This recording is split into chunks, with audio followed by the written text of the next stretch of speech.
వస్తాయి టాబ్లెట్లు అంతే. నొప్పులు ఉంటే మనం తట్టుకోలేక నొప్పుల కోసం ఆపుతారు, కానీ ఈ ఎముకలు ఎప్పుడు బలంగా తయారు కావడానికి అవకాశం ఉండదు టాబ్లెట్ల వల్ల. అవునా కదా? ఎప్పుడు అలవాటు అవుతుందంటే నువ్వు చేసే పని వల్ల, నువ్వు తినే తిండి వల్ల. అవునా కదా?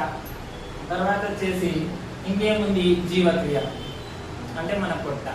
అవునా కదా? మన పొట్ట కూడా బరువుని ప్రభావితం చేస్తుంది. మెయిన్ ఇంపార్టెంట్ ఏంటంటే ఇదే. అవునా కదా? ఈ జీవక్రియ సరిగా ఉంటే బరువు ఇదే పెంచుతుంది, బరువు కూడా ఇదే తింటుంది. ఎక్కడ మనకి మిషన్ అంటే ఇక్కడే.